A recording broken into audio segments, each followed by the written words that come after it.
still known as the American Set a Good Example Contest, and its purpose is to get kids setting a good example. The way the program works is young people are invited, I should say educators are invited to enroll their classrooms or clubs or school in this competition, and each year we give three $5,000 grants for the best project that has been developed by students, run by students, and completed by students that influences their peers in the direction of honesty, trust, competence, tolerance, understanding, etc. Well, I get the impression that because of the program that you implemented, that you think, and you can correct me if I'm wrong, that our children are not being taught morals and ethics and the Ten Commandments, you might say, in this country. Enough. The Ten Commandments were banned from the schoolroom some years ago. And with that, we have some very interesting problems facing our youth. What are some of those problems? Well, they're basically two. It's functional illiteracy and moral illiteracy. And if you take those two things and combine them, you've got troubles. Absolutely important. And I think that, I mean, it's great to learn 10 other languages if you want to, and it's great to be able to speak them and go to different countries or within your own family. But I think English should be the #1 priority so that they too can excel. I think that's true. Again, it's illiteracy and functional illiteracy, moral illiteracy. Those are the major the two ones. problems. Those are the two major. Whether it's, I mean, illiteracy, functional illiteracy simply means that a person cannot read the language well enough to understand what's on a medicine bottle, for instance, or on a safety sign. Okay, that would be the inability to function because you can't read what you need to read. So, so those. Now, there's a, do you believe that the schools should implement this bilingual education?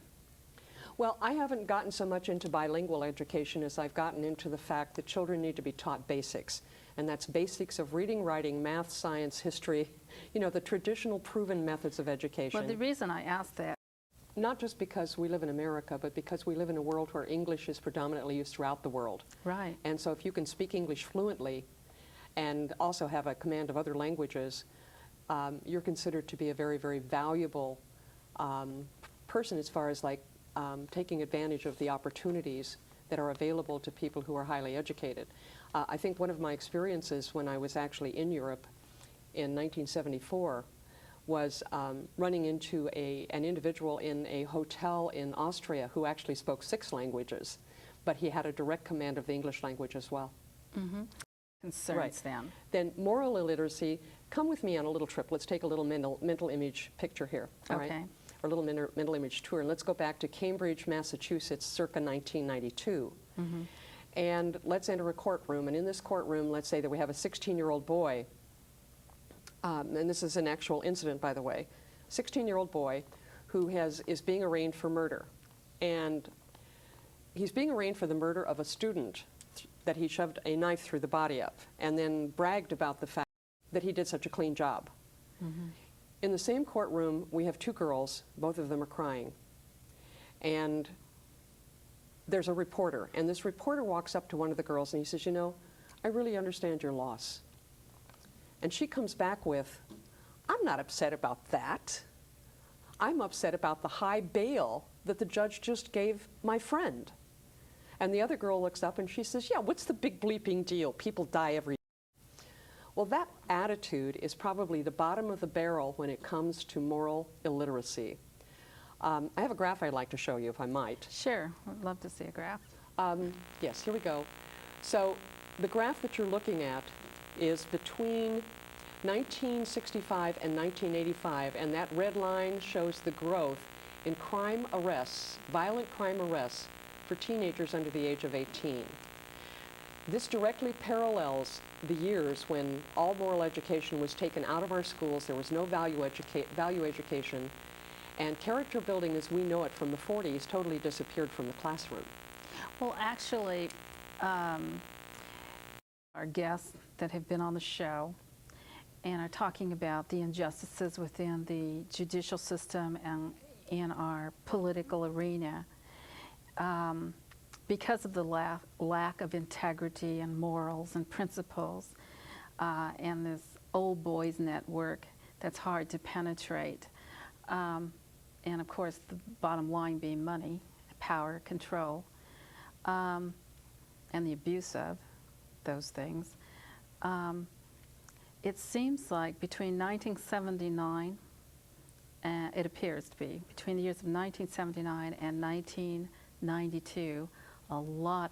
In the middle of a conflict between two opposing viewpoints. And there's a battlefield here.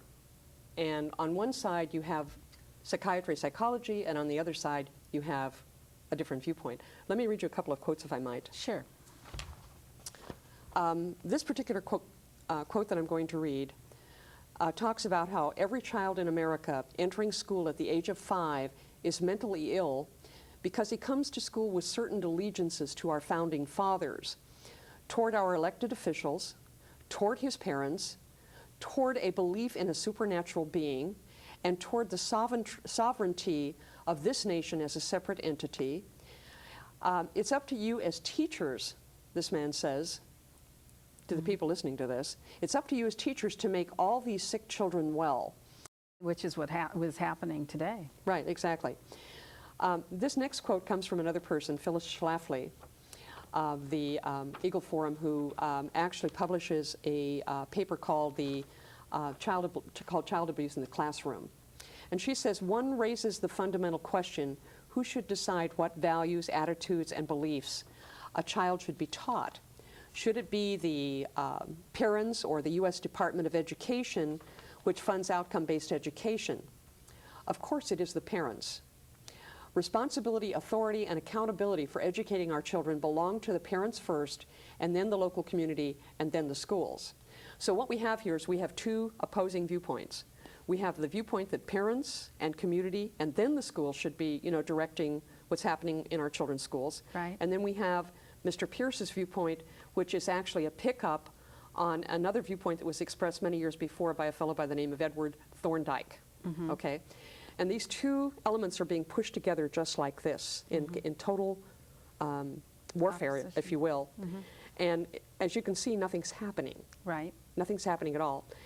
Mix of psychology coming into education, right? And this has planted the seed for actually stripping our children of their individuality. Well, the way I see it is that these people who are making these sorts of statements are saying that they are not even educated correctly either, because they went through the regular that everyone else has gone through, and now they want to change it because they don't believe that they are educated to the proper point of. Well made point. Well made point. Right. So why should we listen to them? Exactly. Exactly. Exactly. Well, I'm making fun of it because it is, in my estimation, ridiculous to think that children shouldn't learn to read and write and have exercise in school and do all the proper things that they're supposed to do in order to succeed at a skill in life. Not everyone goes on to college. Not everyone can afford college today, right. But they do need skills. That's true. And you need to read and write and do arithmetic in order to get out there and work at a skill.